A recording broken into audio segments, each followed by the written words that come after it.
Hey guys, today I'm going to be showing you my top 5 tips on how to get better on keyboard and mouse in Fortnite Battle Royale. I'm going to be going through optimal keybinds, best creative maps to improve all parts of the game, and more.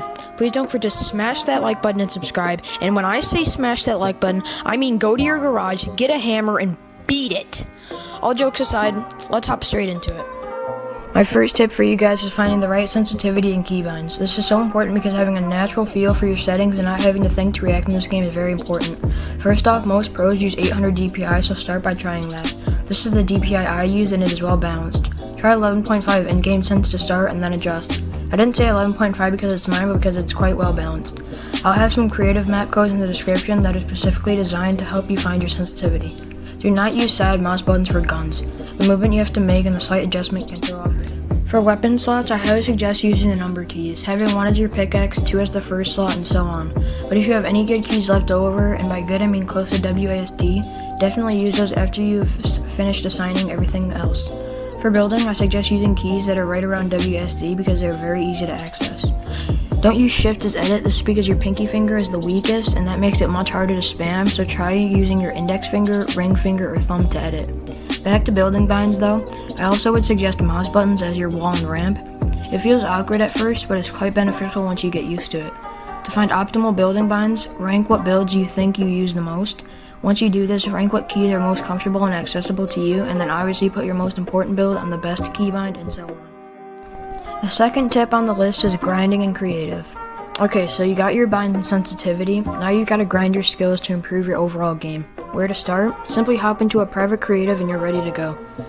Now for aim, use Fleas and Solage's aim courses. These maps are the best and most efficient. These are great for warming up as well. For editing, use Raider 464's edit maps. These are the most easy and challenging maps, not to mention they're huge and have lots of fun, challenging, and unique ways to play. On to the third tip, we have 1v1s and zone wars. These kinds of maps are the best practice you can get. When I say 1v1s, I don't mean the 3-2-1 go build fight 1v1s, I mean finest, realistic mid-game fights. These are by far the most realistic creative experience you can get. The public zone wars are really good as well. These are good because they challenge every aspect of the game and are quite realistic. Lots of pros including FaZe Mega warm-up using these zone wars. Now for my fourth tip is to always be open to learning new strategies. This is so important due to the meta always changing and new updates where things are added or removed and or people finding new better ways to do things.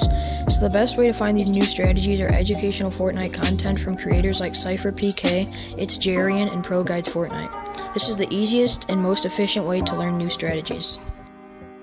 For my fifth and final tip for today is find peripherals that are comfortable for you. Now trust me on this, I have 2 mice. One is $100, the other $75. After using them both for countless hours, I realized that I straight up just played better with a $75 mouse, because it was just more comfortable for me. Now I know that peripherals can be very expensive, but if you know where to look, you can find good gear for a good price. For a keyboard, I'd recommend keyboards from Matrix. Clipz even uses these keyboards even though they're only slightly over $100. $100 is a lot, but in the world of gaming peripherals, it's not.